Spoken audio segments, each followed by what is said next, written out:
హైదరాబాద్లో real estate రంగం వేగంగా పుంజుకుంటోంది. భారీగా నిర్మాణాలు శరవేగంగా పూర్తి చేసుకుంటున్నాయి. అయినా కమర్షియల్ స్పేస్ మాత్రం బిల్డర్స్ని కలవరపెడుతోంది. వేకెన్సీ ఎకానమీ ఇప్పుడు రియల్ ఎస్టేట్ వ్యాపారులు, బ్యాంకులు, ప్రభుత్వాన్ని తీవ్ర ఆందోళనకు గురిచేస్తున్న అంశం. పోటీపడి భారీ వాణిజ్య భవనాలు నిర్మిస్తున్నా అదే స్థాయిలో అద్దెలు, లీజులు రాకపోవడంతో కోట్ల చదరపు అడుగుల స్థలం నిరుపయోగంగా ఉంటోంది.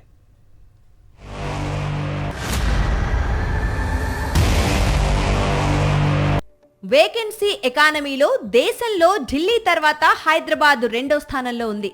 ఒక నగరం లేదా దేశంలో వాణిజ్య భవనాల్లో లీజు ఒప్పందాలు లేకుండా స్థలం ఖాళీగా ఉండిపోవటాన్ని వేకెన్సీ ఎకానమీ అంటారు. ఇది బిల్డర్లకు మాత్రమే పరిమితమయ్యే నష్టం కాదు. దీని ప్రభావం ఆర్థిక వ్యవస్థపై ఒక గొలుసు కట్టుగా పడుతుంది. భవనాలు నిర్మించాక లీజులు, అద్దెలు రాకపోతే బిల్డర్లు బ్యాంకు రుణాలు సకాలంలో చెల్లించలేరు. వాణిజ్య భవనాలపై ప్రభుత్వానికి వచ్చే జీఎస్టీ ఆదాయం తగ్గిపోతుంది.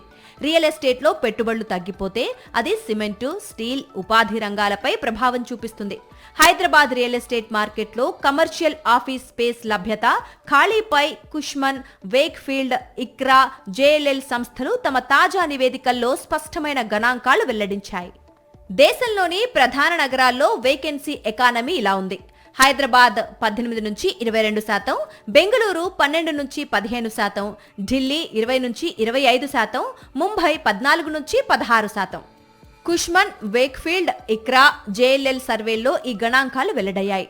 హైదరాబాద్లో ప్రస్తుతం అందుబాటులో ఉన్న గ్రేడ్ ఏ కార్యాలయ స్థలం సుమారు 12 కోట్ల చదరపు అడుగులు, అంటే 120 మిలియన్ ఎస్ఎఫ్టీ దాటిందని గణాంకాలు చెబుతున్నాయి. 2022 నుంచి 2026 మొదటి త్రైమాసికం వరకు లీజింగ్ వివరాలను ఈ సంస్థలు వెల్లడించాయి. ప్రపంచం అంతా కూడా హైదరాబాద్ వైపు దృష్టి సారించి ఇక్కడ ఎదుగుతున్న దానికి ఒక మంచి ఎగ్జాంపుల్గా నిలిచింది. బట్ ఇప్పుడు ప్రస్తుత పరిస్థితులలో చూసినప్పుడు ఎలా ఉంది అని అంటే, వస్తుంది అనే దాని మీద ఆ స్పెక్యులేషన్ అనేది మనం కొంచెం తొందరపాటే అవుతుందన్నమాట. అంటే అవసరాలకు అనుగుణంగా కట్టాలి, కానీ మనం దాన్ని ఇంకొంచెం అవసరానికి మించి కూడా కొంత అనేది వచ్చినప్పుడు కొంత చెప్పలేము ఎలా ఉంటుంది అనేది.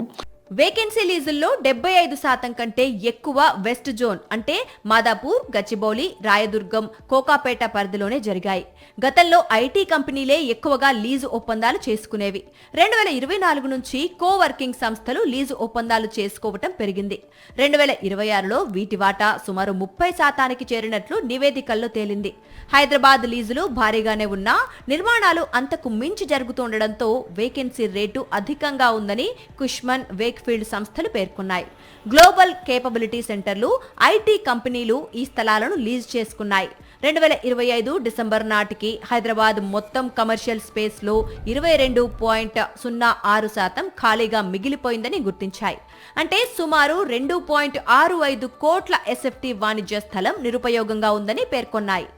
ఎప్పుడు కూడా కొత్త కంపెనీ వచ్చే వాళ్ళు ఎలా ఉంటుంది అని అంటే, జీసీసీఆర్ ఎమినెంట్ క్లయింట్స్ ఎవరు కూడా వీళ్ళంతా కూడా గ్రేడ్ ఏ ప్లస్ అమ్యూనిటీస్ అంటే ఉన్న వర్కింగ్ ప్రాజెక్ట్స్ మీదనే దృష్టి సాధిస్తారనమాట. అటువంటి మీదనే డిమాండ్ ఉంది. అది ఉన్నప్పుడు ఇప్పుడు కొత్తగా ఏ ప్రాజెక్ట్స్ ఏదైతే ఉంటున్నాయో వాటి మీదనే అనేది అందరి దృష్టి ఉంటుంది. కాబట్టి కొంత ఓల్డ్ బిల్డింగ్స్ కానీ, తర్వాత కొత్తగా అంటే కొంచెం దూరంగా మెయిన్ రోడ్ కాకుండా లోపలికి ఉన్న ఏదైనా ఎస్టాబ్లిష్మెంట్స్ ఉంటే కూడా కొంత ఇబ్బంది అయ్యే పరిస్థితి వస్తుందన్నమాట. 2026 మొదటి త్రైమాసికంలో మార్కెట్ ఊపందుకుంది.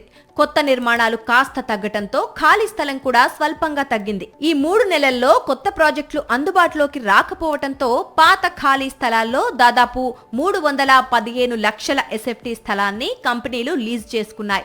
ప్రస్తుతం వేకెన్సీ రేటు 20.22% ఉంది.